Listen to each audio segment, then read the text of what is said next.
While Trump maintains strong support from his base, congressional Republicans are struggling to work with him on substantive legislative change, most recently, the repeal and replace of Obamacare, as Republicans decide whether to take a highly controversial vote that could cost many of them their political careers, and their ability to influence public debate. They have not been able to count on the president to remain consistent on message. After House Republicans passed a second version of the healthcare bill, Trump rewarded them by calling the bill mean. When Senate Republicans struggled to figure out how to salvage a disastrous week on the issue, the president announced that he was okay if the vote didn't happen this week, during the important weeks when Republicans are trying to build support for a major change in health policy. He keeps distracting Americans with one outrageous statement after the other. That's hardly the kind of inspiring oratory that will motivate nervous legislators. More broadly, there has been no effort to build a message in the last few months on what should be the party's signature legislation.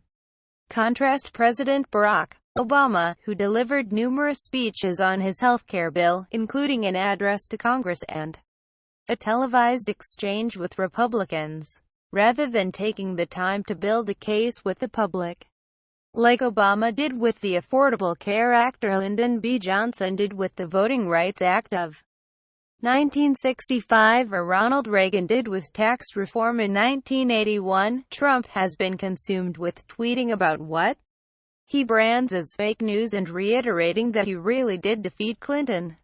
Indeed, right when Republicans need Trump to help put a new healthcare bill together, he sent an explosive and outrageous tweet about Mika Brzezinski, which caused an uproar Thursday. There is also evidence he has not paid close attention to the details or the vote. To be fair, this is the kind of information we won't really know for decades, until the presidential archives are opened and we see the records. But several Republicans have commented, anonymously, that he doesn't seem to know what's in the bill, or what's going on in Congress with the vote. Sen. Susan Collins, our Maine, said openly that his lack of experience has been a problem. In public, many were shocked that he didn't seem to grasp that the Republican bill entails a massive tax cut for wealthier Americans. Perhaps if the president paid as much attention to whipping the vote as he does to watching cable news, Republicans would be in a better place right now. Instead of venting about Brzezinski, his time would be better spent winning over GOP Sens. Dean Heller of Nevada and Ted Cruz of Texas. But all this might be unfair to Trump. It could be that the substance of this legislation is so problematic and so unpopular that even the most engaged and charismatic president could never have saved this bill. Maybe, just maybe, enough Americans don't believe it's acceptable to strip away healthcare coverage from millions of Americans whose only crime is to face illness.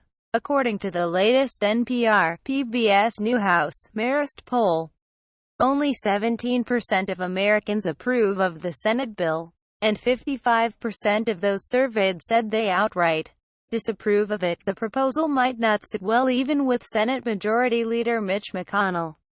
In his own home state of Kentucky, the New York Times reports that 1 out of 3 residents now depends on Medicaid coverage under the ACA expansion, and in the time that Obama's program has been in effect, the number of people in Kentucky without health insurance plummeted from 18.8% in 2013 to 6.8%. Regardless, Trump has not helped Republicans on the Hill make their case. If healthcare passes the Senate and then survives the conference committee, it will be in spite of the president's leadership skills. Republicans like Nebraskan Ben Sasse are desperately trying to salvage the situation. He admitted that Trump's latest tweet was not normal, and then proposed repealing the ACA, with a 1-year delay in implementation.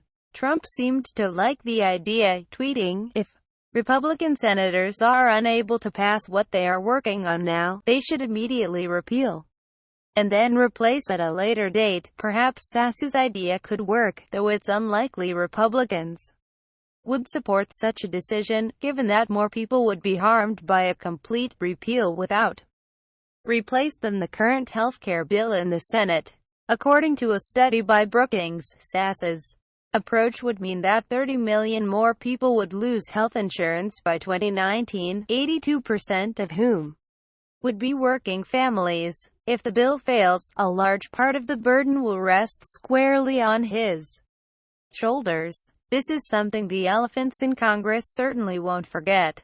This piece has been updated to reflect Sen. Ben Sasse and President Trump's latest comments on healthcare.